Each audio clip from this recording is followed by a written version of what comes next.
গাণিতিক ক্লাস ৩ কাজ শক্তি ক্ষমতার গাণিতিক ক্লাস ৩ আমরা আগের দুইটা ক্লাসে বেশ কয়েকটা টাইপের প্রবলেম সলভ করছি। গত ক্লাসে আমরা কত পর্যন্ত করছি বলো তো দেখি স্যার? ২৬ পর্যন্ত আমরা করছি। গত ক্লাসে আমরা ২৬ পর্যন্ত করছি। আজকে থেকে আমরা ২৭ নম্বর প্রবলেম করব। সো ২৭ নম্বর প্রবলেমটা একটু সবাই পড়ো। একটি স্প্রিংয়ের এক প্রান্ত একটি কাঠামোর সাথে বেঁধে অপর মুক্ত প্রান্তে 0.5 কেজি ভরের একটি বস্তু ঝুলিয়ে দিলে স্প্রিংটি 1 সেন্টিমিটার প্রসারিত হয়। তাহলে স্প্রিংটাকে একটা কাঠামোর সাথে বেঁধে অপর মুক্ত প্রান্তে, স্প্রিংয়ের দুইটা প্রান্ত থাকে, এক পাশে আমরা বেঁধে অন্য পাশে মুক্ত পাশে আমরা কি করতেছি, কিছু একটা কাজ করতেছি। আচ্ছা, স্প্রিংটা কিভাবে রাখছে? ঝুলিয়ে দিচ্ছে বলতেছে। ঝুলিয়ে দেওয়ার মানে হচ্ছে এটা আর আনুভূমিক নাই। স্প্রিংয়ের সেটআপ আমরা দুই রকম করতে পারি। এটা হচ্ছে আনুভূমিক সেটআপ, আরেকটা হচ্ছে উলম্ব সেটআপ। উলম্বভাবে করছি। তো আমাদের এখানে স্প্রিংটার সেটআপ এখানে কি করছে, তারা উলম্বভাবে করছে নিশ্চয়। তাই কি বলছে, আমরা ঝুলিয়ে দেওয়ার কথাটা বলছি। তো এক পাশে কাঠামোর সাথে বেঁধে অন্য পাশে মুক্ত পাশে একটা বস্তু ঝুলিয়ে দিছে বলতেছে। ঝুলিয়ে দিলে স্প্রিংটি 1 সেন্টিমিটার প্রসারিত হয়। স্প্রিংটা কি করছে, এই যে প্রসারিত হয়ে, দেখো প্রসারিত হয়ে এই 1 সেন্টিমিটার চলে আসছে। এই দূরত্বটা 1 সেন্টিমিটার বলতেছে। আদি অবস্থা হচ্ছে কালোটা আর পরের অবস্থা হচ্ছে লালটা, ঠিক আছে? তো ২৭ নম্বর প্রবলেম এর ১ নম্বর প্রশ্নটা করতেছি স্যার। স্প্রিংটির স্প্রিং ধ্রুবক কত বের করতে বলছে। স্প্রিং ধ্রুবক বের করা খুবই সিম্পল। আমরা গতদিন একটা সূত্র দিছিলাম স্যার, F = -kx, ঠিক আছে স্যার? এখানে বেসিক্যালি মাইনাসটা না দিলেও চলে, অথবা বলের মান কোনো একটা নেগেটিভ হয়ে যায়, ঠিক না স্যার? বলের মানটা নেগেটিভ হয়ে যায়। সো আমাদের এখানে আমরা এখানে এটাকে বসাবো mg কে এক্স লিখি এটাকে, ঠিক আছে স্যার? কারণ mg এর মানে নেগেটিভ করে চলে গেছে, বাদ দিয়ে দিছি। তো তোমরা চাইলে এটাকে মাইনাসটা শুরু থেকে না দিলেও চলে। জিনিসটা নিশ্চয়ই বুঝতে পারছো কেন এক্স এবং এফ পরস্পর উল্টা দিকে আমরা স্প্রিং এর জন্য চিন্তা করলে। আর আমাদের বলের চিন্তা করলে, সেভাবে চিন্তা করলে তুমি কি করতে পারো, স্প্রিং এর বলটা F = -kx আর আমাদের দ্বারা প্রযুক্ত বলটা জাস্ট kx, সেভাবে চিন্তা করে আসতে পারো। অনেকভাবে চিন্তা করে এটাকে সলভ করে ফেলা যায়, টেনশন নেওয়ার কিছু নাই। তো দেখো স্যার, আমাদের এখানে বস্তু ঝুলাই দিছি, এই স্প্রিং এর উপর বলটা কে প্রয়োগ করছে? স্প্রিং এর উপর বলটা প্রয়োগ করছে কিন্তু অভিকর্ষজ যে বলটা আছে, বস্তুর উপরে যে অভিকর্ষ বলটা আছে সেটাই কিন্তু স্প্রিং এর উপর বল প্রয়োগ করছে। তাহলে সেই হিসাবে আমরা এফ এর জায়গায় কি লিখছি, mg লিখছি। এখান থেকে যদি আমরা কে বের করতে চাই, mg/x, mg এর মান আমরা বসাই দিই। বস্তুটার বড় হচ্ছে 0.5 কেজি আর জি এর মান 9.8 আর নিচে এক্স কতটুকু প্রসারিত হয়েছে স্যার? 1 সেন্টিমিটার। 1 সেন্টিমিটার মানে কত মিটার? এই যে 1 সেন্টিমিটারকে আমরা কি লিখতে পারি, 0.01 মিটার লিখতে পারি স্যার। তাহলে এটা হবে 0.01 মিটার। তো ভাগ করে দিয়ে তোমরা আমাকে বলো তো কত আসে?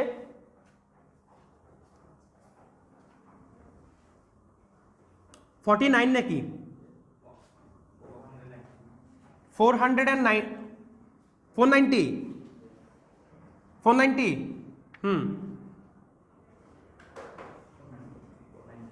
হ্যাঁ 490 নিউটন পার মিটার চলে আসছে স্যার।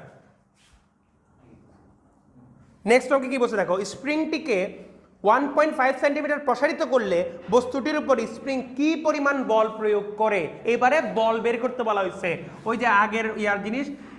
F = -kx, আমরা কে এর মানটা কি বসাবো, 490, এক্সট্রা কি বসাবো স্যার?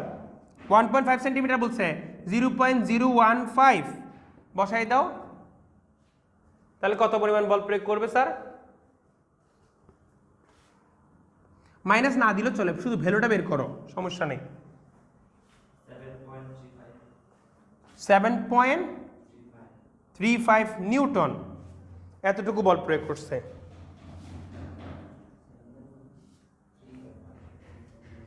এই মাইনাস দেওয়া না দেওয়া টোটাল জিনিসগুলো তোমরা স্প্রিং এর পুরা বিশদভাবে এই সূত্রের কথাবার্তাগুলো পড়বা হচ্ছে চ্যাপ্টার 8 পর্যায়বৃত্ত গতি চ্যাপ্টারটাতে, ঠিক আছে? সো আপাতত বেশি প্রেশার নিয়ে লাভ নাই। সো আমাদের একসাথে চলে আসছে দেখে আমরা করাই ফেলতেছি। স্প্রিংটা 1.5 সেন্টিমিটার প্রসারণের ফলে বস্তুর উপর স্প্রিং এর কৃতকাজ কত? 1.5 সেন্টিমিটার প্রসারিত করলে কৃতকাজ বের করতে বলা হচ্ছে। সো হাফ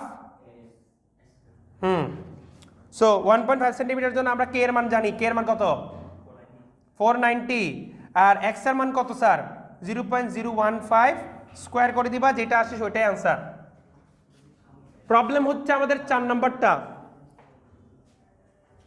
স্প্রিংটি 1.5 সেন্টিমিটার প্রসারিত অবস্থা থেকে স্বাভাবিক অবস্থানে নিয়ে এসে আবার 1.2 সেন্টিমিটার প্রসারিত করলে স্প্রিং বলের মোট কৃত কাজ কত। কি সাংঘাতিক রকমের কাজ করছে দেখছো, বলছে কি এটাকে 1.5 এ নিয়ে এসে 1.5 থেকে স্বাভাবিক অবস্থায় নিয়ে গিয়ে আবার 1.2 তে ফেরত আনবো। তাহলে বাস্তব জিনিসটা একটু আমাকে বলতো স্যার দেখি, আমরা আসলে অন্যভাবে ভাবতে গেলে একটু এরকম হয় না স্যার, আমরা 1.5 এর অবস্থান থেকে এই যে এটাকে আমরা স্বাভাবিক অবস্থান বলতেছি, ধরো স্বাভাবিক অবস্থান থেকে এটা হলো 1.5 সেন্টিমিটার বলি, আর এই অবস্থানটাকে আমরা বলতেছি হচ্ছে কি 1.2 সেন্টিমিটার। তো এইখান থেকে স্বাভাবিক অবস্থায় তুলে নিয়ে গেছে, দেখো এই যে স্বাভাবিক অবস্থায় তুলে নিয়ে গেল, সেইখান থেকে আবার 1.2 অবস্থানে নিয়ে আসছে। এটার মানেটা কি বোঝাচ্ছে, এটার মানে হচ্ছে আসলে 1.5 থেকে 1.2 তে নিয়ে যাওয়া না। এরকম প্রবলেমের সূত্র আমি তোমাদেরকে দিয়েছিলাম, মনে আছে স্যার? এরকম যখন করি আমরা পুরোপুরি স্বাভাবিক অবস্থায় ফেরত না নিয়ে গিয়ে আমরা যখন একটু কম দূরত্বে নিয়ে যাই, মাঝামাঝি কোনো একটা অবস্থানে নিয়ে যায় ফাইনাল পজিশনটা, তখন আমাদের কৃত কাজ ডাব্লিউ ইকুয়াল টু কি হয়, হাফ কে এক্স, এটা আমরা কি বলি ফাইনাল স্কোয়ার, আমি একটু এক্স ইনিশিয়াল স্কোয়ার এরকম করে করি না স্যার আমরা এখানের মধ্যে। ওকে, তাহলে এই ক্ষেত্রে আমাদের কাজের ইয়াটা কি হবে, আচ্ছা এই ক্ষেত্রে একটা উল্টা কাজ হচ্ছে স্যার, নেগেটিভ কাজ হচ্ছে, তো আমাদের এটা নেগেটিভই আসবে, কৃত কাজ নেগেটিভ চলে আসবে, টেনশন নিও না। পোটেনশিয়াল এনার্জিটাই তো তোমার কৃত কাজ, ঠিক না স্যার? পোটেনশিয়াল এনার্জির পরিবর্তন, তোমার বিভব শক্তির পরিবর্তন, গত ক্লাসে বলতেছিলাম বিভব শক্তির পরিবর্তনটাই হচ্ছে আমাদের এখানের মধ্যে কৃত কাজ, তো বিভব শক্তির পরিবর্তনটাই আমরা হিসাব করতেছি। সো এখন এখানে আমাদের কি ফাইনাল পজিশনটা বসাই দিই, ফাইনাল পজিশনটা 0.012 স্কোয়ার মাইনাস 0.015 স্কোয়ার, একটা নেগেটিভ কাজ পাওয়া যাবে, সেটা করে দিলে হয়ে যাবে, ঠিক আছে? এভাবে বলা যায়, অথবা ওরা যেভাবে স্টোরিটা টেল করছে সেভাবে চিন্তা করলেও কিন্তু একই জিনিসই আসে। প্রথমে আমরা কি করতেছি, প্রথমে আমরা উল্টা দিকে নিয়ে যাচ্ছি স্প্রিং এর, তো উল্টা দিকে নিয়ে যেতে গেলে হাফ কে এক্স হচ্ছে তোমার কোনটা, ওই যে ইনিশিয়াল যেটা ছিল সেটা স্কোয়ার হয়ে যায়, যেটা হচ্ছে আমরা 0.015 বলতেছি ওটার জন্য, তারপর প্লাস এক্সট্রা করে আবার নিচে নামায় কাজ করছো ওটার জন্য হাফ কে ফাইনাল স্কোয়ার। তো এইভাবে করলেও একই জিনিসটাই তোমরা পাবা আসলে, ঠিক আছে? সো ফিজিক্সের মজাটা হচ্ছে এই জায়গায়, তুমি যেভাবে চিন্তা করবে করো না কেন একই ব্যাপারটা হবে। এখানে আমরা এটাকে স্মল করে সহজ করে একটা ফর্মুলা যেটা দিয়েছিলাম, ফর্মুলা আন্ডারে নিয়ে এসেছি। তোমাদের স্প্রিং এর পটেনশিয়াল এনার্জিতে আমরা বলছিলাম যে স্বাভাবিক অবস্থা থেকে একটা জায়গায় টানে নিছি, নেওয়ার পরে যদি আবার উল্টা ছোট্ট একটা অংশ আবার ফেরত নিয়ে আসি তখন কৃত কাজ কেমন হবে সেটা আমি তোমাদেরকে বলছিলাম, রাইট? সো তখনের কৃত কাজটা এখানে আসলে করছি। ফিজিক্সে বলতে চাচ্ছে এই নিজেদের মতো কথা না বলে এদিকে দেখো। সো ফিজিক্সের ক্ষেত্রে আমরা ইউজুয়ালি বলি কি, তুমি এদিকে টেনে নিয়ে এসে ফেরত নিয়ে গিয়ে আবার টানা, যে কথা এখান থেকে জাস্ট এটুকু নিয়ে যাওয়াটাও একই কথা। সো ওইভাবে ধরে আমরা কাজ করছি এখানের মধ্যে, বুঝছো? ওইভাবে ঘুরাই করলেও কিন্তু সেম অঙ্কই পাবা, সেম রেজাল্টই পাবা তোমরা। তো কাটাকাটি করে দিয়ে এটা ক্যালকুলেশন করে আনসারটা আমাকে বের করে বলো, নেগেটিভে আসবে আনসার। এটার আনসার কত আসছিল? এটা 10 ইনভার্স 3 55.125, তাহলে 5.5125 ইন্টু 10 ইনভার্স 2 জুল হবে। সাইন্টিফিক মান বসাতে হবে, এটা বলো 0.019845, ঠিক না স্যার? 985 লিখে ফেলতে পারবো, 45 যেহেতু বলছে। তাহলে এটাকে আমরা এভাবে লিখে রাখতে পারি, এটা ঝুল হবে স্যার। নেগেটিভ কাজ উল্টা দিকে যাচ্ছে না স্যার? আর নেগেটিভ কাজ মানে নেগেটিভ বল দ্বারা কাজ, নেগেটিভ বল কে প্রয়োগ করে? স্প্রিং করে। নিশ্চয়, এই তোমরা একটু খেয়াল করে আমাকে বলো তো স্যার, এইখান থেকে উল্টা দিকে এটা কার বলের জন্য আসছে? আমার বলের জন্য নাকি স্প্রিং এর বলের জন্য? স্প্রিং এর বলের জন্য গেছে নিশ্চয়, তাহলে এই জন্যই স্প্রিং বলটা কেমন ছিল, নেগেটিভ বল ছিল না স্যার, এই জন্য কাজটাও কি আসছে নেগেটিভ। কারণ কি স্প্রিং বল উপরে আমরা ওই নেগেটিভ ডিরেকশন ধরে কাজ করছি আর কি, ঠিক আছে। তো ওইভাবে করে আমরা লিখে ফেলতে পারবো। আমার দ্বারা কিন্তু কাজ বলছে, মানে আমরা এইখানে মূল ইয়াটা হচ্ছে আমি, সেজন্য আর কি স্যার আমি এটা উপরে নিয়ে গেছি আবার নিচে নামাইছি, তো আমার দ্বারা কিন্তু কাজটা নেগেটিভ, মানে স্প্রিং বল দ্বারা কিন্তু কাজ হয়েছে আর কি, এটা বুঝছো? ওকে, তুলে ফেলতে পারছো সবাই?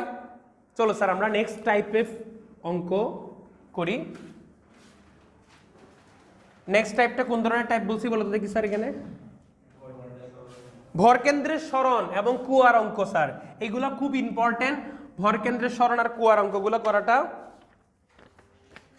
দেখো স্যার এখানে বলতেছে একটি ইটের উচ্চতা, প্রথম অঙ্কটা দেখো 28 নম্বর প্রবলেমটা, একটি ইটের উচ্চতা 7.5 সেন্টিমিটার, ভর হচ্ছে তোমার 2.5 কেজি, 10টি ইটকে পরপর সাজিয়ে একটি স্তম্ভ তৈরি করতে কত শক্তি ব্যয় হবে? তো এরকম একটা ইটের উচ্চতা কত দিচ্ছে বলো তো স্যার দেখি, 7.5 সেন্টিমিটার, ভর কত বলছে 2.5 কেজি, 2.5 কেজি বলছে। আচ্ছা তাহলে দেখো স্যার আমরা আমাদের এখানে এরকম করে অনেকগুলো ইট আছে, আমরা পরপর এরকম 10টা ইট সাজাবো, ঠিক আছে স্যার, এরকম করে 10টা ইট আমরা সাজাই তুলবো আর কি, কেমন বুঝতে পারছো নাকি পারো নাই? তো আমরা 10টা ইট উপরে সাজাই তুলবো, তাহলে আমাদের কৃত কাজ কত হচ্ছে সেটা বের করব। আচ্ছা এই ধরনের ইটের ক্ষেত্রে আমরা কতটুকু ইট, প্রত্যেকটা ইট কতটুকু পটেনশিয়াল গেইন করতেছে আমরা সেটা দেখব। হ্যাঁ, সেই যতটুকু পটেনশিয়াল এনার্জি বা বিভব শক্তি অর্জন করতেছে সেটাই আমাকে কাজ করতে হবে, ঠিক না? কারণ আমি যা কাজ করি তাই শক্তি হিসাবে তার মধ্যে জমা হচ্ছে।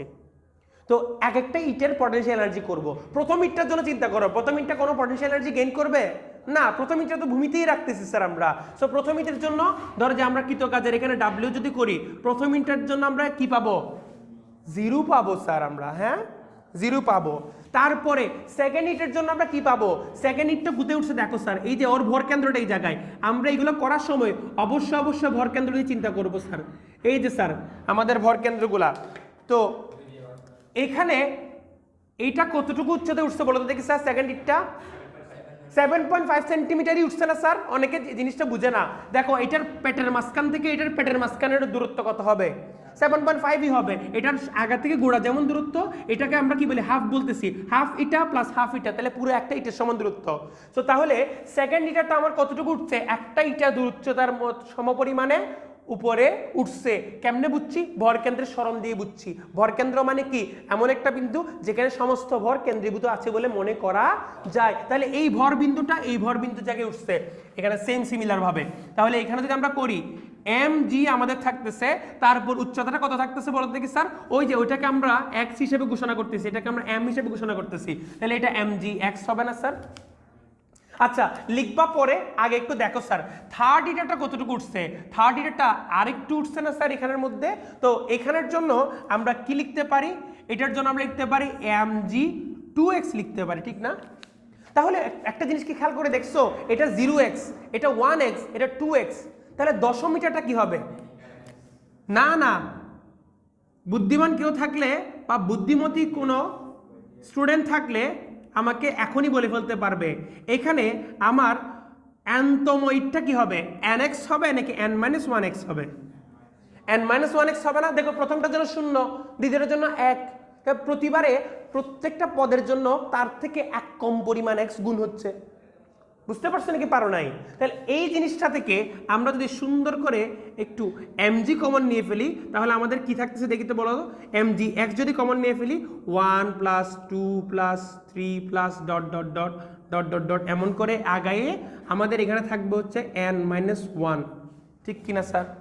আচ্ছা বাচ্চাকালে সাধারণ গণিত যেটা ছিল, শুধু গণিত যে চ্যাপ্টার ছিল, ওইখানে তোমরা সসীম ধারা চ্যাপ্টারটা পড়ছো না? সসীম ধারায় একটা তোমরা ওই এটাকে বলে স্বাভাবিক সংখ্যার যে সিরিজটা ছিল, এটা যোগফল কেমনে বের করতে মনে আছে তোমাদের? এইটার জন্য ফর্মুলাটা ছিল 1 থেকে শুরু করে দেখো 1 plus 2 plus 3 plus dot dot dot dot dot dot এভাবে যদি করে যায় n পর্যন্ত, এটার সমষ্টি আমরা বের করতাম কিভাবে বলো? এটার সমষ্টি বের করতাম n into n plus 1 divided by 2 করতাম, ঠিক না স্যার? আচ্ছা, কিন্তু যদি এটা n এর চেয়ে 1 কম হয়ে যায়, 1 কম হয়ে যাওয়ার মানে ধরো কথার কথা আমরা এটাকে আর n কনসিডার না করে এটাকে m বলতেছি, তাহলে এগুলোও আমার m হয়ে যাবে না স্যার? আচ্ছা, এখন m ইকুয়াল টু যদি আমরা কি বসাই n মাইনাস 1 বসাই দিই, দেখো তো কেমন আসে, n minus 1 n minus 1 plus 1, তাহলে ঘটনাটা অনেকটা এমন হয়ে যাচ্ছে না, n into n minus 1 divided by 2, হ্যাঁ কি না স্যার? ভেরি গুড, তাহলে ওই এমটাকে বসাইছি সুবিধার জন্য। সো এমটা বসাই এইভাবে সূত্র সেম ভাবে বলা যায়, এখানে এম এর মান আমাদের কি আসছে n মাইনাস 1 আসছে, তো আমরা ওইভাবে লিখতে পারি কিনা স্যার? তাহলে এটার জন্য আমাদের ফর্মুলাটা কি চলে আসে, n into n minus 1 divided by 2 mg x চলে আসে না স্যার? এটা তোমরা মনে রাখবা, এভাবে স্তূপ আকারে একটার উপরে একটা সমান পরিমাণের, সমান মাপের, সমান আকৃতির, সমান ভরের ইট যদি আমরা একটার উপর একটা স্তূপ করে রাখি, তাহলে এরকম n সংখ্যক ইটের জন্য কৃতকাজের সূত্র। বুঝতে পারছেন নাকি পারেন নাই? এটা মুখস্থ রাখবেন। অনেকের কাছে এইটা সামনে যখন ম্যাথ করবেন, ম্যাথের মধ্যে আপনারা দ্বিপদী বিস্তৃতি অথবা পারমুটেশন কম্বিনেশন মানে বিন্যাস সমাবেশ যদি করেন, তাহলে এইটার একটা ইয়া দেখবেন না, NC2,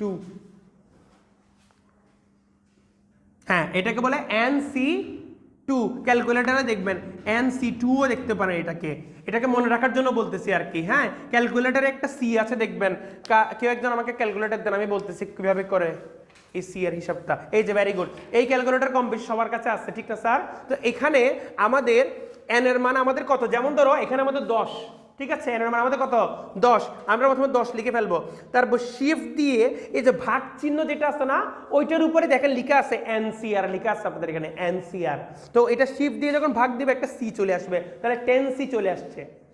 সো প্রথমে 10 লিখে ফেলবো, শিফট দিয়ে আপনাদের যে ভাগ চিহ্নটা আছে ওটা টিপ দিব, টিপ দিলে একটা সি চলে আসবে 10C, তারপরে দিতে হবে আমাদের 2 দিলাম স্যার, দেওয়ার পরে দেখবেন এই যে 45 চলে আসছে, অর্থাৎ আমার এই ভ্যালুটা চলে আসবে। শর্টকাটে কেমনে বের করতে হয় দেখাই দিচ্ছি। পরীক্ষাতে এই লাইনটা না লিখলেও চলবে, রিটেনের মধ্যে এটা লিখলে চলে যাবে, কিন্তু এই ক্যালকুলেশনটা লম্বা করে বের করা লাগে না। আপনারা চাইলে আবার বের করেও দেখতে পারেন। 45 আসছে না আমাদের ক্যালকুলেটারে, 10 ইন্টু 10 মাইনাস 1 মানে হচ্ছে 9, 10 ইন্টু 9 ডিভাইডেড বাই 2 কত আসছে, 45 আসে না স্যার? একই জিনিস, বুঝছেন স্যার? তো এভাবেই আমরা জিনিসটাকে করে ফেলতে পারবো। তো তাহলে আমরা 28 নম্বর অঙ্কের জন্য আমার ফর্মুলা কি হবে sir, 10 into 10 minus 1 divided by 2 into M এর মান কত আমাদের, এম এর মান হচ্ছে 2.5 কেজি ইন্টু এখানে আমাদের 9.8 থাকে, আর এক্স এর মান আমাদের কত থাকে স্যার? এক্স এর মান প্রত্যেকটা ইটার উচ্চতা 0.075 বসাই দিব, যেটা আসবে ওইটাই আনসার। 45 এর সাথে 2.5 9.8 ইন্টু 0.075 বসাই দাও।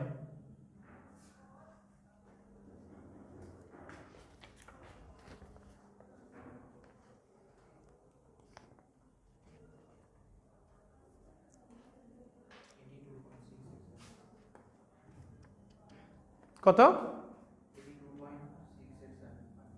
82.687 ঝুল। ভেরি গুড, বুঝতে পারছো স্যার? পুরো জিনিসটা তুলে নাও তাড়াতাড়ি।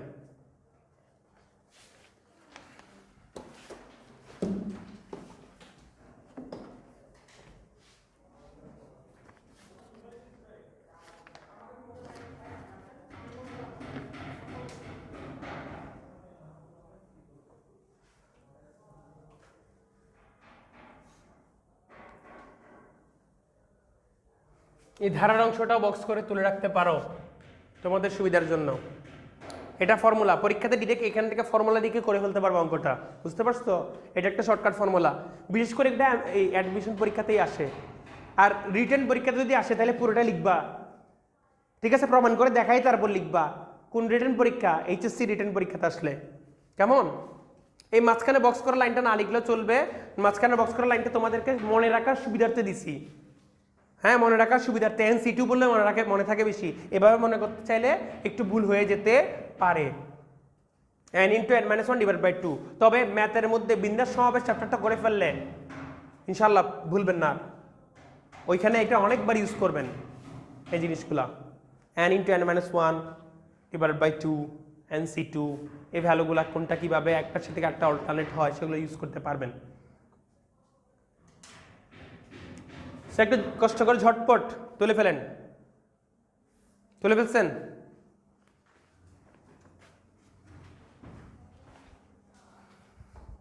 আমি এই পাশে উপরটা মুছতেছি। 29 নাম্বার প্রবলেমটা একটু দেখেন তো স্যার। 29 number problem.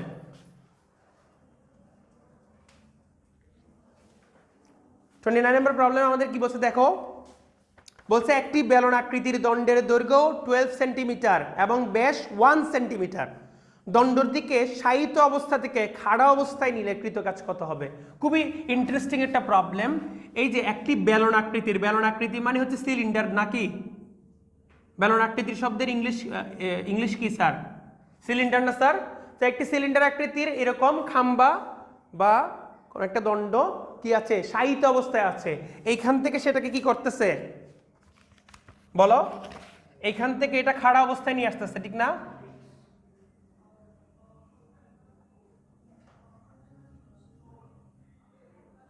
সরি, হ্যাঁ, এটাকে তাহলে স্যার আমাদের কি করতেছে? খাড়া অবস্থায় নিয়ে আসতেছে, আনুমানিক এরকম করে খাড়া অবস্থায় নিয়ে আসতেছে। এতে আমাদের কাহিনী কি হচ্ছে? এটার দৈর্ঘ্য এবং ব্যাস দেওয়া আছে। দৈর্ঘ্যটা কত দেওয়া আছে বলতো? 12 সেন্টিমিটার। আর ব্যাস কত দেওয়া আছে? ব্যাস মানে পুরো এই জিনিসটা, এই পুরো ব্যাস দেওয়া আছে কত? 1 সেন্টিমিটার। এখানে চিন্তা করতে হবে কি জানো? অঙ্কটা দেখে মনে হচ্ছে অনেক কঠিন হবে। হ্যাঁ স্যার, আমরা যদি নর্মালি প্রত্যেকটা বিন্দু নিয়ে চিন্তা করি, ক্যালকুলাস করতে হবে। এক একটা পয়েন্ট কিন্তু এক এক রকম সরণ হয়েছে না স্যার? এই যে এদিকের পয়েন্টগুলোতে একটা একরকম সরণ হয়েছে, কোনো পয়েন্টে কোনো ধরনের সরণই হয়নি, কোনো পয়েন্টে আবার অনেক লম্বা সরণ হয়েছে স্যার, ঠিক না? সো অনেক উপরে উঠে গেছে, কোনো পয়েন্ট একটু কম উপরে উঠছে। সো এইগুলাকে আমার আসলে ওইভাবে যদি সলভ করতে চাই তাহলে ক্যালকুলাস দিয়ে সলভ করতে হবে। কিন্তু এখানে আমাদেরকে সেভ করবে কে জানো? ভর কেন্দ্র জিনিসটা সেভ করবে।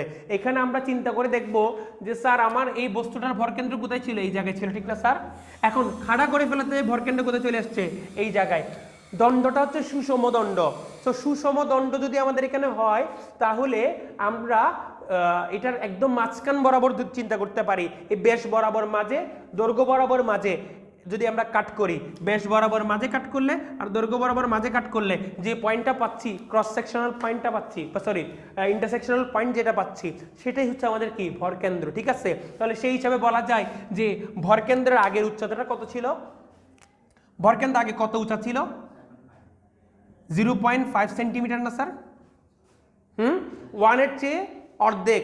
1-এর অর্ধেক মানে কি? 0.5 সেন্টিমিটার উঁচু ছিল না? এতটুকু সবাই বুঝতে পারছেন? কারো কনফিউশন আছে স্যার? না। এখন কতটুকু উঁচু উঠে গেছে স্যার? এই যে এই হাইটটা, এই যে এই হাইটটা, এটা কত হবে স্যার? এটা 12-এর অর্ধেক হবে না স্যার? 6 সেন্টিমিটার হয়ে গেল না? আচ্ছা, তাহলে এটা ইনিশিয়াল হাইট, এটা ফাইনাল হাইট। তাহলে সরণ কতটুকু হয়েছে? ফাইনালটা থেকে ইনিশিয়ালটা মাইনাস করে দিলে সরণ পেয়ে যাব না? সবসময় আমরা তাই করি, ঠিক না? এটা হচ্ছে আদি অবস্থান, এটা শেষ অবস্থান। সরণ মানে কি? শেষ অবস্থান আদি অবস্থানের মধ্যবর্তী দূরত্ব না স্যার? তাহলে আমরা এখানের মধ্যে কি করতে পারি? তাহলে আমরা এখানের মধ্যে কৃতকাজ W=mgh লিখব। m এর মান কত স্যার? এখানে বেলন আকৃতির দণ্ডটার ভর কি দেওয়া আছে? ভর দেওয়া নেই। ভর না দেওয়া থাকলে আমরা m হিসেবে ধরে নিব, কোনো সমস্যা নেই স্যার। ওকে, তারপরে জি এর মান তো জি, সমস্যা নেই। এইচ এর মানটাতে কি করতে হবে আমাদের? এখানে এইচ এর মানটাতে আমাদের কি করতে হবে? আগে ফাইনালে আমাদের 6 সেন্টিমিটার ছিল, 6 সেন্টিমিটার মানে 0.06, আর 0.5 সেন্টিমিটার মানে 0.005 করে দিলাম স্যার, বুঝছেন? এই অঙ্কটা এবার করে ফেলি। কি আসে? mg ইন্টু এটা যদি আমরা করি 0.055 এটা আসবে, রাইট? তো এটাকে 9.8 এর সাথে মাল্টিপ্লাই করে দেন।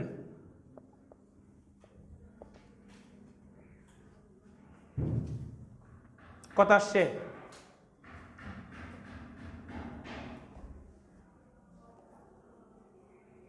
কত আসে? 0.539 ইন্টু m ঝুল লিখব। একটু গ্যাপ দিয়ে লিখবো, ঠিক আছে স্যার? এখানে এই ভরটা আমাদেরকে দেওয়া নাই, এই জন্য আমরা এইভাবে করে লিখে দিয়ে চলে আসবো। ইউজুয়ালি ভর দেওয়া থাকতে পারে, আমি এখানে একটা বইয়ের ডিরেক্ট সরাসরি অ্যাওয়াল অঙ্ক তুলেছি। কোনটা কোনটা বুঝে দিব? ওই চিত্রটা। এত অসহায় হলে বলে, ঠিক আছে বুঝে দিচ্ছি আরেকবার, কোনো সমস্যা নাই। আমাদের এখানে কি সাহিত্য থেকে সোজা অবস্থায় করছি, সাহিত্য থেকে সোজা অবস্থায় করতে গেলে সবচেয়ে শর্টেস্ট ওয়ে হচ্ছে আমরা ভরকেন্দ্র দিয়ে চিন্তা করলে। সো ভরকেন্দ্রটা আগে কোন জায়গায় ছিল, এখন কতটুকু উঠে গেছে। ভরকেন্দ্রের সরণ হিসাব করলে কিন্তু সকল বিন্দুর গড় সরণ হিসাব হয়ে যায়, আর গড় সরণ হিসাব হয়ে গেলে তো আমাদের কাজ হয়ে গেল, ঠিক না স্যার? তো এই জন্য ভরকেন্দ্রটা আগে কোন অবস্থানে ছিল? ভরকেন্দ্রটা আগে ভূমি থেকে জাস্ট 0.5 সেন্টিমিটার উপরে ছিল, কারণ আমরা ধরে নিচ্ছি বেলন আকৃতির বা সিলিন্ডার আকৃতির বস্তুটা সুষম। সুষম হওয়া মানে জাস্ট মাঝখানে থাকবে। তো 1 সেন্টিমিটারের মাঝখানে কি 0.5 সেন্টিমিটার না? ভূমি থেকে 0.5 সেন্টিমিটার হাইটে ছিল। এখন কতটুকু হয়ে গেছে? 12-এর অর্ধেকে আছে, তাহলে 6 সেন্টিমিটার হাইটে আসছে। হাইটের পার্থক্যটা বের করলে আমরা সরণ পেয়ে যাব না? কারণ এখান থেকে এখানে উঠে আসছে, এখান থেকে এখানে উঠে আসছে। এই পার্থক্যটা সরণটা কত? এই সরণটা কতটুকু হবে তুমি এমনি দেখলেই তো বুঝতে পারছো। 6 মানে 0.5 সেন্টিমিটার, বুঝতে পারছো? এটাকে জাস্ট মিটারে নিয়ে গিয়ে বিয়োগ করছি। ক্লিয়ার এখন? একেবারে সহজ না স্যার? ওকে, ভেরি গুড, তুলে ফেলো।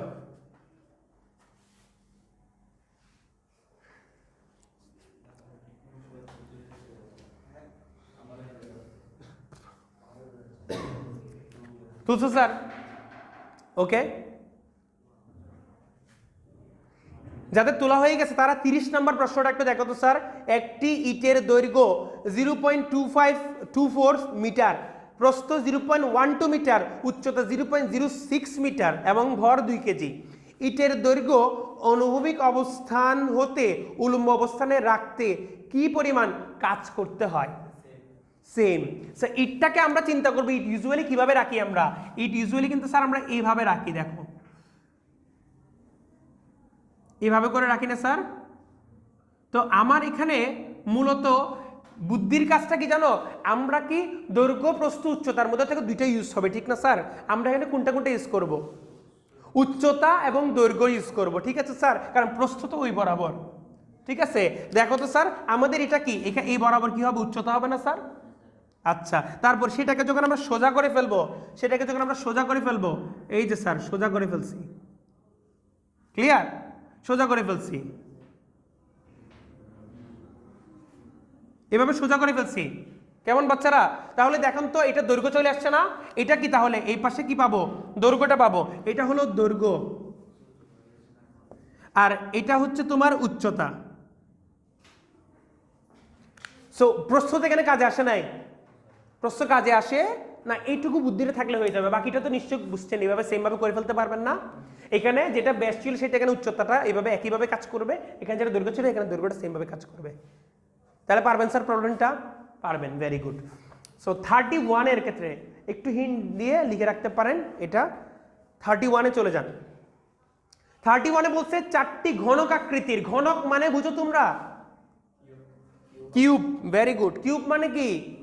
দৈর্ঘ্য প্রস্থ উচ্চতা তিনটাই একই, তিনটা মানই একই, ঠিক আছে? এটাকে কিউব বলতেছি বা ঘনক আকৃতির বস্তু। 4টি ঘনক আকৃতির পাথরখণ্ডের এক একটির আয়তন কত বলছে? 0.125 মিটার কিউব। আয়তন থেকে দৈর্ঘ্য বের করে ফেলতে পারবো না? হয়ে গেছে, দৈর্ঘ্য এখানে বের হয়ে যাবে। তাদের প্রতিটির ভর দেওয়া আছে, একটির উপর অপরটি রেখে স্তম্ভ প্রস্তুত করতে কৃতকাজের পরিমাণ কত? সেম, তোমরা জানো এটা, একটু আগে করাইছি স্যার।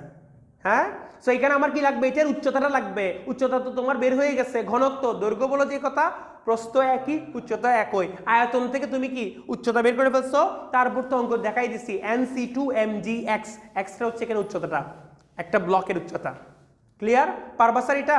সো প্রশ্ন বিভিন্নভাবে ঘুরাই পেঁচাই দেওয়ার চেষ্টা করছে, বাট এগুলো খুবই সিম্পল প্রবলেম। আমরা এবার 32 নম্বর প্রবলেমটা চলে যাই। 32 প্রশ্ন পড়ো সবাই। 32 নম্বর প্রশ্ন পড়ো।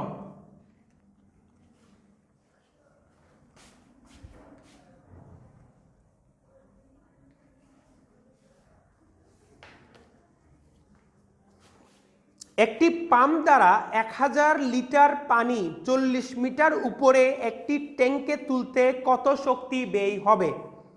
সো কত শক্তি ব্যয় হবে? শক্তি ব্যয় মানে কি? কৃতকাজ। কৃতকাজ মানে শক্তি ব্যয়। তারপর শক্তি যেটা ব্যয় করছে, কে ব্যয় করতেছে? এটা পাম্প ব্যয় করতেছে। আবার এই শক্তিটা কে অর্জন করবে? পানি অর্জন করবে। কিভাবে? বিভব শক্তি হিসেবে অর্জন করবে। সো শক্তি সংরক্ষণশীলতার নীতি সিম্পল। কাজ শক্তি ক্ষমতার অঙ্কগুলো একদম সহজ স্যার এখানের মধ্যে। তো এই যে পানি যে শক্তিটা অর্জন করতেছে সেটা কি বিভব শক্তি না স্যার? তো ওটার জন্য তাহলে কি করতে হবে? mgh করতে হবে। তাহলে আমার এখানের মধ্যে কৃত কাজ ইকুয়াল টু আসলে কি আসবে? mgh আসবে। এখন h দেওয়া আছে আমাদের 40 মিটার উপরে তুলতেছে, m এর মান কি দেওয়া আছে? না, আমাকে ভলিউম দেওয়া আছে। ভলিউম কত বলে দিছে? 1000 লিটার। সাথে কিছু কনভার্সনের জন্য আমাকে একক বলে দেওয়া আছে, এককের সম্পর্ক বলে দেওয়া আছে। এখানে বলছে কি প্রতি ঘন সেন্টিমিটার মানে 1 কিউবিক এর জন্য ভর কত? 0.9985 গ্রাম বলে দিছে। আবার 1000 ঘন সেন্টিমিটার ইকুয়াল টু কি বলছে? 1 লিটার বলে দিচ্ছে। Very good sir. তাহলে এখানে মজার ব্যাপারটা কি জানো? এটার মানে হইল, এটার মানে দাঁড়াচ্ছে হচ্ছে তোমার ঘনমাত্রা, অর্থাৎ সরি ঘনত্ব। ঘনত্ব হইল কি? ঘনত্ব হইল 0.9985 গ্রাম পার সিএম কিউব। প্রতি ঘন সেন্টিমিটার বলছে না, এইভাবে লিখতে জানতে হবে স্যার। কথাটা আগে বুঝো, এখন কেউ লিখবা না, আগে জিনিসটা বুঝো। এই পুরা স্টেটমেন্টটা আমাকে কি বুঝাচ্ছে? রো এর মানটা এটা বুঝাচ্ছে, আর এটা তো আমাদের কনভার্সন দেওয়া আছে। তাহলে আমরা এগুলাকে ইউজ করে ভলিউম যদি বের করতে চাই, 1000 লিটারকে আরও 1000 গুণ করে দিয়ে আমাকে কি নিতে হবে? সিএম কিউবে নিয়ে যেতে হবে। তারপর সুতরাং ভর যদি করতে চাই আমাদের এখানে লিখতে হবে রো ভি। রো এর মানটা কত? 0.9985 গ্রাম পার সিএম কিউব। আর এটা হয়ে গেল হচ্ছে 10⁶ CM cube, gram per CM cube, CM inverse 3। এটার সাথে মাল্টিপ্লাই করতে হবে ভলিউম কত? 10⁶ সিএম কিউব।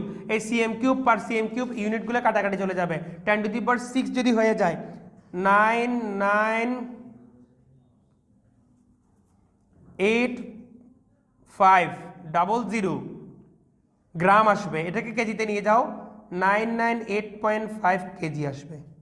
বুঝতে পারছো? ওদের কনভার্সনের মাধ্যমে আমরা জিনিসটা করে বের করছি।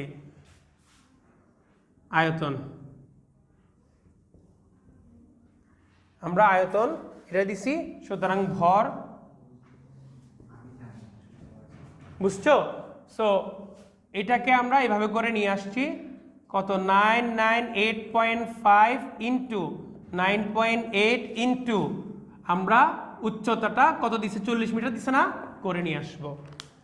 আমরা বারবার বলতেছি, আমি ঘনত্ব সরাসরি না দিয়ে ইনডিরেক্ট বলতে পারে। এখানে যেমন করে বলছে একটা নির্দিষ্ট আয়তনের জন্য কত গ্রাম ভর সেটা বলে দিছে, সেইখান থেকে আমরা ঘনত্ব নিয়ে আসছি। কেন নিয়ে আসছি? কারণ আমাকে আয়তন থেকে ভর বের করতে হলে ঘনত্ব জানতে হবে। ঘনত্ব আমাকে হয় সরাসরি বলে দিছে, না হলে ইনডিরেক্টলি বলছে। এখানে যেমন ইনডিরেক্টলি বলছিল, সেখান থেকে ঘনত্ব নিয়ে আসছি, করে ফেলছি। পানির ঘনত্ব ইউজুয়ালি তখন আমরা 1000 কেজি পার মিটার কিউব দিয়ে করে ফেলি। বুঝতে পারছো স্যার? এখানে একটু ঘুরে পেঁচাই দিচ্ছে, গ্রামে আসছে। এটা আমরা ইউনিট দেখে বুঝছি স্যার। এই যে সেন্টিমিটার, গ্রাম পার সেন্টিমিটার কিউব, আবার সেন্টিমিটার কিউব গুণ করে দিচ্ছি যখন পার সেন্টিমিটার কিউব চলে গেছে, গ্রামটা থেকে গেছে, মাল্টিপ্লাই করে আমরা গ্রাম পেয়ে গেছি, গ্রামকে কেজিতে নিয়ে গেছি। 1000 সেন্টিমিটার কিউব মানে 1 লিটার। তাহলে এখানে 1000 লিটার, সেটাকে যদি আমরা সেন্টিমিটার কিউবে নিতে চাই তাহলে আমাকে আরো 1000 সেন্টিমিটার কিউব লিখতে হবে, গুণ করতে হবে। সেটা করছি, সিম্পল। কত আসে এটা বলো তো দেখি স্যার? 300। কেমনে এটা আসে? 998.5 না স্যার? ইন্টু 10⁻3। তার মানে হ্যাঁ, সমস্যা নেই। 391 কত? 412 কিলো ঝুল বলে ফেলে হয়ে যাচ্ছে স্যার।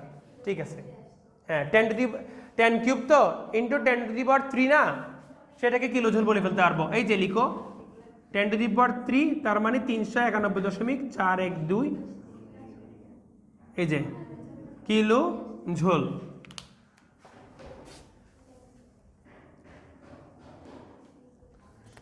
তেত্রিশ নম্বর অঙ্ক কুয়ার, এটা খুবই ইম্পর্টেন্ট। এটা তুলে ফেলো, তারপরে 33 নম্বরটা করাই দিচ্ছি। কুয়ার সবচেয়ে ইম্পর্টেন্ট অঙ্ক, সেটা আমি করাই দিব।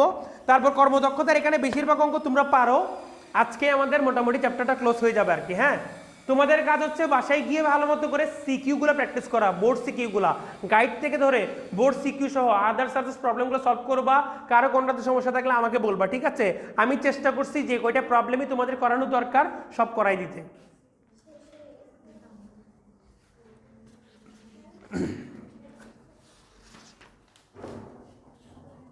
এটা তুলে নাও ঝটপট।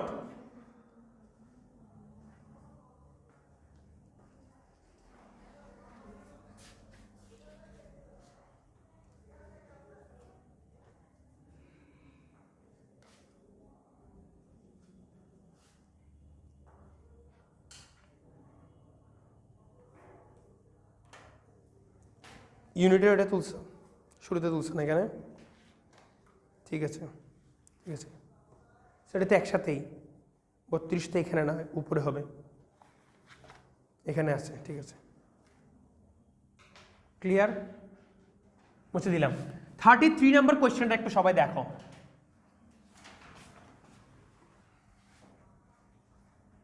33 নম্বর কোয়েশ্চেনটা একটু সবাই দেখো।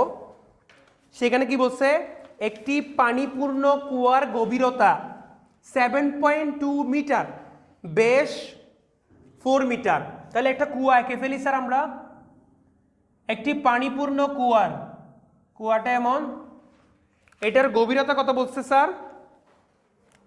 7.2 মিটার, 2 মিটার।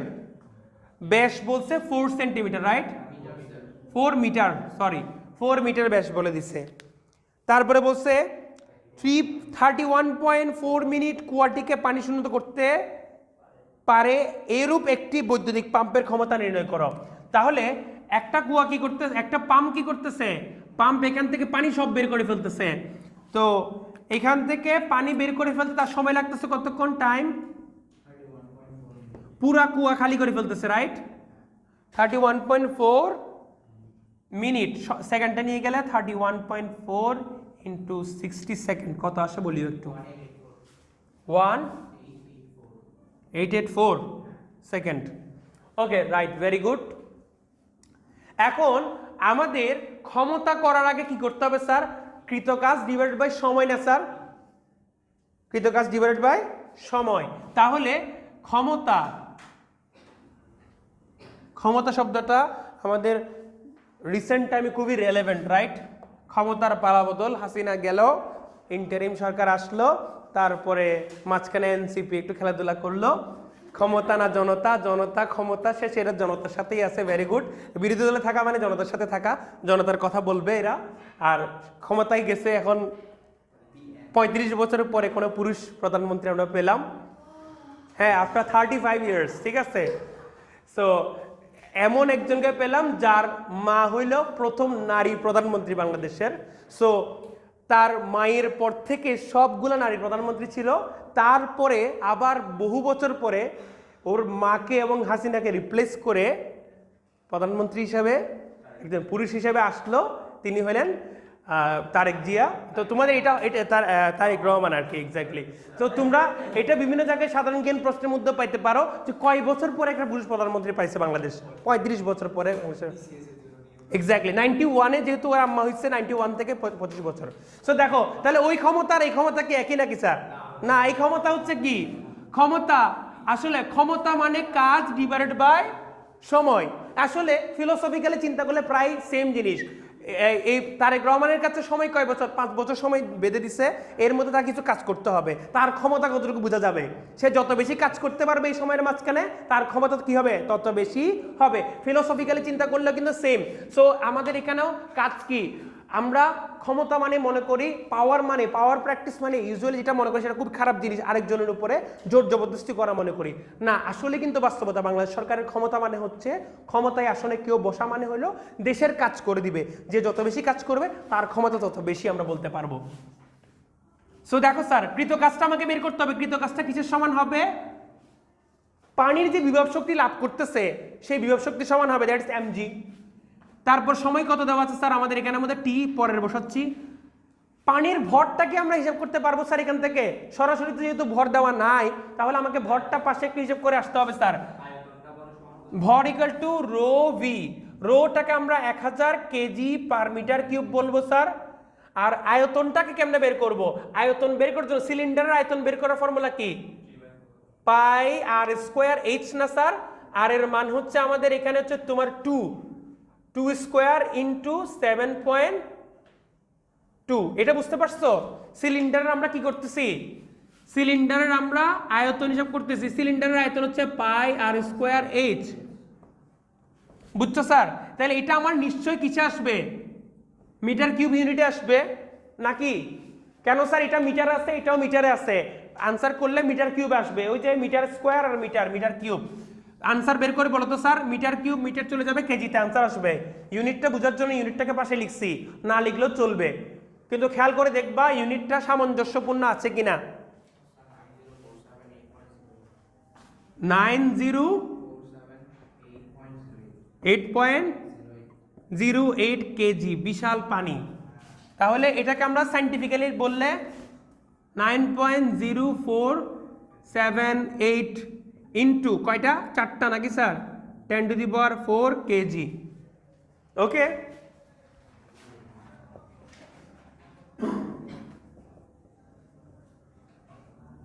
এটা হচ্ছে আমাদের ভর ইন্টু 9.8 ইন্টু এইচটা কেমন হবে স্যার?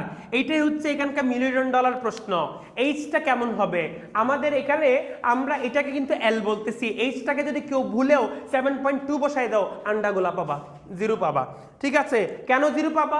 কারণ স্যার আমার এখানে এক একটা লেয়ার অফ পানি এক একটা হাইটে উঠছে না স্যার। প্রথম লেয়ারের পানিকে কিছু তুলতে হয় না, জাস্ট ধরছে চলে আসছে, তারপর যত নিচে নামতেছে তত গভীর থেকে পানি তুলে আনতে হচ্ছে, ঠিক না স্যার? তাহলে গড় গভীরতা যদি আমরা চিন্তা করি, মাঝখানে আমরা চিন্তা করতে হবে, সেটাকে বের করার একটা সহজ উপায় আছে। গড় গভীরতা বের করা আমি এখানে শিখাচ্ছি। দেখো স্যার, এইচ ইকুয়াল টু আমরা চিন্তা করব কতটুকু পানি তুলতেছি। আমরা একটু সবাই দেখো, সবাই লেখা বন্ধ করে একটু দেখো স্যার, আমার প্রাণীর শুরুতে লেয়ার এটা ছিল না স্যার? পানি যখন নামাই ফেলছে একদম নিচের লেয়ার পর্যন্ত চলে গেছে না স্যার? এই দুইটা লেয়ারকে নিয়ে আমার কাজ করতে হবে। অনেক সময় কিন্তু অঙ্কের মধ্যে পুরো কুয়া না বলে অর্ধেক কুয়ার কথা বলে দেওয়া থাকে, তখন পানির লেয়ার কোনটা তুলি? লাস্ট এইটুকু না স্যার? সো আমরা ইনিশিয়ালি কতটুকু পানির লেয়ার ছিল, ফাইনালি কতটুকু পানির লেয়ার, এই দুইটা একটু হিসাব করব। সো আমরা এখানে হিসাব করব গভীরতা, লিখবা না বললাম, সবাই একটু দেখো, কারণ না বুঝলে কুয়ার অঙ্ক আজীবন ভুল করতে থাকবা। এখানে কিন্তু আমরা যখন ভরের হিসাব করতেছি তখন কিন্তু লেংথ নিয়ে কাজ করছি, যতটুকু তুলছি পুরোটা। কিন্তু যখন আমরা উচ্চতা হিসাব করব তখন কিন্তু এটার লেংথ হবে না, এটাকে কিন্তু আমরা এল বলতেছি, লেংথ, যতটুকু পানি তুললাম। আর উচ্চতা হিসাব করার সময় গড় উচ্চতা হিসাব করতে হবে, গড় উচ্চতা বা গড় গভীরতা হিসাব করতে হবে। গড় গভীরতা কেমন হিসাব করে? সেটা হচ্ছে টপ লেয়ারের হাইট, যতটুকু পানি তুললাম, পানিটার টপ লেয়ার আছে না, এতটুকু টানি তুলে ফেললাম, তো পানিটার উপরের লেয়ারটা আছে না স্যার, উপরের লেয়ারের গভীরতা কত ছিল? 0 ছিল স্যার। উপরের লেয়ারটা গভীরতা বললাম, গভীরতা কিন্তু সবসময় উপর থেকে মাপা হয়, উপর থেকে মাপতেছি, উপরের লেয়ারের গভীরতা কত? 0 স্যার। তারপরে নিচের লেয়ারের গভীরতা কত? 7.2। দুটোটাকে যোগ করার পরে 2 দ্বারা ভাগ করতে হবে, এটা হচ্ছে গড় সরণ। কত আসছে স্যার বলো তো? 3.6 মিটার। বুঝছো? কথা রাখো, 1 মিনিট রাখো। যদি আমাকে এখানে বলতো যে অর্ধেক পানি খালি করছে, তখন আমরা কি করতাম? তখন আমরা শুরুতে কি প্রথম অর্ধেক পানি খালির জন্য আমরা হিসাব করতাম 0, আর এরপরে এটুকুর জন্য আমরা কি করতাম? 3.6 করতাম না স্যার? তারপরে ডিভাইডেড বাই 2 আসতো 1.8 মিটার। যদি আমাকে অঙ্ক এমন বলতো, আগে শেষ করতে দাও আমাকে, যদি আমাকে অঙ্ক এমন বলতো একটা মোটর প্রথম অর্ধেক পানি খালি করছে, তারপর আরেকটা মোটর আরেকটা বাকি অর্ধেক পানি খালি করছে, তখন প্রথম মোটরের জন্য হাইট এটা হইতো, ঠিক না স্যার? তারপরে দ্বিতীয় মোটরের জন্য হাইট তখন কি হইতো? দ্বিতীয় মোটরের জন্য কি হতো? প্রথম গভীরতাটা, প্রথম লেয়ারের গভীরতাটা কত? 3.6 না? তো তার জন্য হয়তো 3.6 প্লাস শেষ গভীরতাটা কত স্যার? দ্বিতীয় অংশের প্রথম গভীরতা 3.6।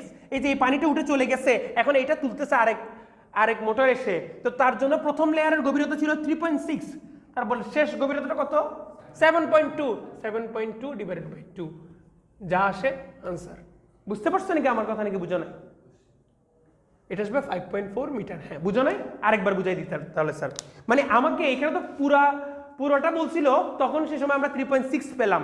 যদি আমাকে প্রশ্নে এমন বলে দেওয়া থাকে যে প্রথম অর্ধেক পানি একটা মোটর তুলে ফেললো, তারপর অবশিষ্ট অর্ধেক পানি কুয়ার পানি খালি করলো আরেকটা মোটর এসে, সো একটা ফার্স্ট মোটরের হাইট, একটা সেকেন্ড মোটরের জন্য। ফার্স্ট মোটর কি কাজ করছে বলো তো দেখি স্যার? প্রথম অংশের পানি তুলে ফেলছে না স্যার? প্রথম অংশের জন্য গড় সরণ কেমনে হিসাব করবো? প্রথম অংশে এইটুকু পানিটা উঠছে, এইটুকু পানির প্রথম গভীরতা কত? 0 0, রাইট? উপরের গভীরতা কত? 0। তারপর নিচের লেয়ারের গভীরতা কত? 3.6 হবে না? অর্ধেক যেহেতু খালি করছে, তার মানে 7.2 এর অর্ধেক খালি করা মানে 3.6 খালি করা, তাহলে 3.6 তার লাস্ট গভীরতা না স্যার? নিচের গভীরতা না স্যার? এইটুকু পানিতে উঠছে, এর নিচে কি সে নামছে? এর নিচের পানিকে সে উত্তোলন করছে, তাহলে সবচেয়ে কম পানি উত্তোলন করছে, কম উচ্চতার পানি উত্তোলন করছে সে কত? 0। সবচেয়ে বেশি গভীরতার পানি উত্তোলন করছে কতটুকু? সবচেয়ে কমটা আর সবচেয়ে বেশিটাকে নিয়ে গড় করে দিলে আমরা গড় সরণ পেয়ে, বুঝতে পারছো নাকি পারো নাই? এটা হচ্ছে প্রথম। বলো।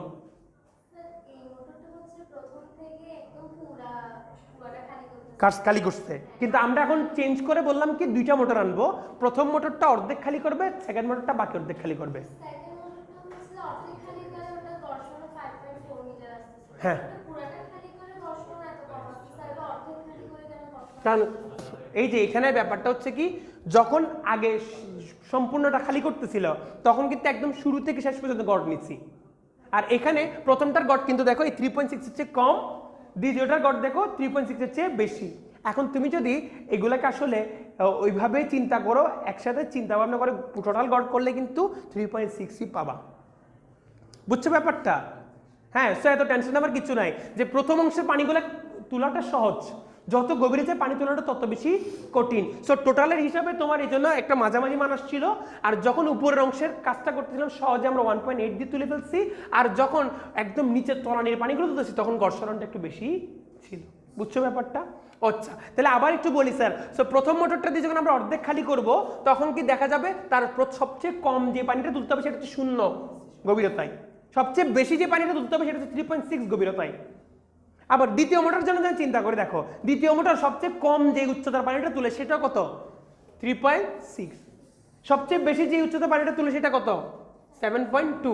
2 দিয়ে ভাগ করে গড় করে ফেলো। দুইটা বিন্দুর গড় সবসময় কত দিয়ে ভাগ করতে হবে? 2 দিয়ে ভাগ করতে হবে। বুঝতে পারছেন স্যার সবাই? এখন সবাই বুঝতে পারছেন তো? এভাবেও কিন্তু আসতে পারে। তাহলে এভাবেটা আমরা করতেছি না, আমরা একটা ইজি প্রবলেম করছি।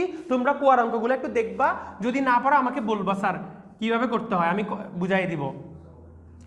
1884 আনসার কত আসে বলো? 16302899 ঝুল না, 1 ঝুল না, এটা কি হবে? ওয়াট, অথবা 1.6943 কিলোওয়াট বললেও চলে, এটাকে শর্টকাটে।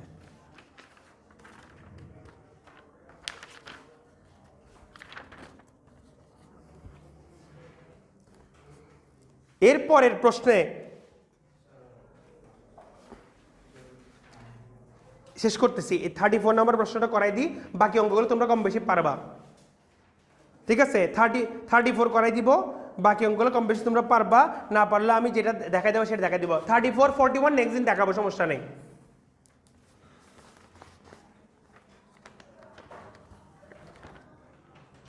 ঠিক আছে, এটা তুলছো? 34 নম্বর প্রশ্নটা একটা পড়ো তো স্যার দেখি। একটি পাম্প প্রতি মিনিটে 240 কেজি পানি 10 মিটার উপরে তুলে 10 মিটার পার সেকেন্ড বেগে নিক্ষেপ করে, এই যে একটা এক্সট্রা কাজ করতেছে, এইটাই হচ্ছে এখানে মজার ব্যাপার। এখানে কাজটা কেমন হবে জানো স্যার? সে 10 মিটার উপরে তুলছে, আবার কিছু ছুঁড়ে মারতেছে। দেখো তো স্যার 34 নম্বরটা, তাহলে এখানে আমার ভর দেওয়া আছে হচ্ছে 240 কেজি। ঠিক আছে স্যার, হাইট উচ্চতা দেওয়া আছে 10 মিটার, এটা সিম্পল করে বলে দেওয়া আছে।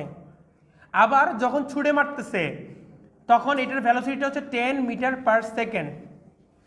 ওকে, বুঝতে পারছো নাকি পারো নাই? এখন 10 মিটার থেকে গভীরতা ডিরেক্ট বলে দিছে ওরা, ঠিক না? 10 মিটার উঁচুতে তুলতেছে, এখানে আর গর্ত হিসাব করার দরকার নাই। আচ্ছা তোমাদেরকে একটা সিম্পল কথা বলি, কুয়া থেকে কোন একটা গভীরতা থেকে পানি তোলার সময় যদি পাত্রের ডাইমেনশনগুলো দেওয়া থাকে তখনই কিন্তু গড় উচ্চতাটা হিসাব করতে হয়। পাত্রের কোনো ডাইমেনশন না বলে সরাসরি যদি বলে যে এত গভীরতা থেকে পানি তুলতেছে, তখন জাস্ট ওইটাকে এইচ ধরে ফেলতে পারবো। পার্থক্যটাকে বুঝতে পারছো? যখন আমাকে কুয়া বা কোনো একটা চৌবাচ্চা নিচে আসে এরকম একটা ডাইমেনশন দিয়ে দিলে তখন ওইখান থেকে পানি তোলার সময় গড় সরণ হিসাব করতে হবে। আর যখন আমাকে সরাসরি এমনি ক্যাজুয়ালি বলে দিবে, এখানে যেমন বলছে কিংবা তার আগে একটা অঙ্কের মধ্যে বলছে, যখন বলে দিবে যে এত গভীরতা থেকে তোলা হচ্ছে বা এত উপরে পানি তোলা হচ্ছে, 10 মিটার উপরে পানি তোলা হচ্ছে, তখন ওইটাকে এইচ হিসাবে ইউজ করতে পারবা। বুঝতে পারছি স্যার নাকি বুঝতে পারি নাই? Very good. তাহলে আমাকে এখানে কি করতে বলছে স্যার? পাম্পটির ক্ষমতা নির্ণয় করো, প্রতি ঘন্টায় কৃত কাজ নির্ণয় করো। ক্ষমতা যে কথা, প্রতি ঘন্টায় কৃত কাজও কিন্তু একই কথা। ওকে আসো স্যার, কি করব? আমার ক্ষমতার জন্য আগে কৃত কাজ বের করতে হবে। সবার প্রথমে কৃত কাজ বের করে ফেলো। কৃত কাজটা হবে কি sir? mgh plus half mv square. এটা বুঝছো কি বুঝো না বলো কি স্যার? এটা হাফ mv স্কোয়ার। কেন আসছে স্যার? কারণ একবার পানিটাকে আমরা তুলছি, তারপর বেগে ছুড়ে মারছি, তাহলে তাকে একসাথে দুইটা জিনিস দিতে হচ্ছে, তার পটেনশিয়াল এনার্জি অ্যান্ড তার কাইনেটিক এনার্জি, অর্থাৎ বিভব শক্তি এবং গতিশক্তি দুইটাই দিতে হচ্ছে। সো ওই দুইটা যদি দিতে হয় 240 ইন্টু 9.8 ইন্টু এইচ এর মান হচ্ছে 10 প্লাস হাফ ইন্টু এম এর মান আবার দাও 240 ইন্টু 10 স্কোয়ার। কত আসে আনসার বলে ফেলো ঝটপট। এটা কত? 35520 জুল। এখন আমাকে বলছে এটা কি প্রতি মিনিটে তুলে না স্যার? প্রতি মিনিটে তুলে। তাহলে ক্ষমতা যদি আমরা লিখি ক্ষমতা P equal to W divided by T। W হচ্ছে তোমার 35520 ডিভাইডেড বাই প্রতি মিনিট যেহেতু বলছে 60 সেকেন্ড, ভাগ করে দাও কত ওয়াট আসছে।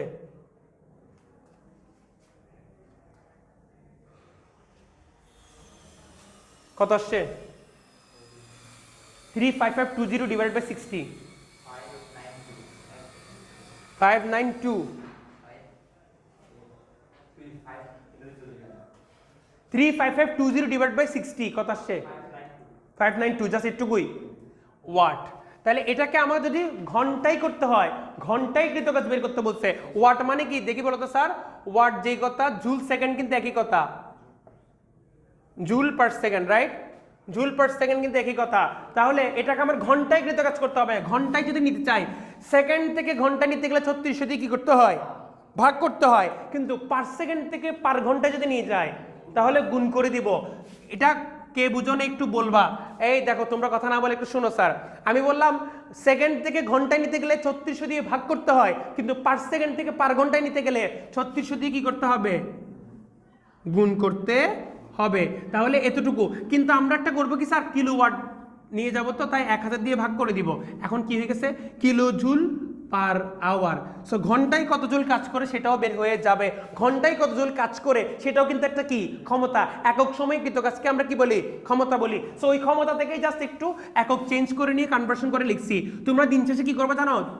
592 এর সাথে 3.6 মাল্টিপ্লাই করো। 592 ইন্টু 3.6 বলো না, বলো 2.2 এটা কি? Kilo joule per hour. তাহলে লিখবা কি? ঘন্টায় এত কিলো জুল কাজ করতে পারে। ঠিক আছে স্যার? সো বাকিগুলো তোমরা বাসায় করবা। 41 নাম্বারটা বইতে আসে একটা প্রিভিয়াস প্রবলেম, সেটা আমরা নেক্সট দিন করে দেবো যদি তোমরা না পারো।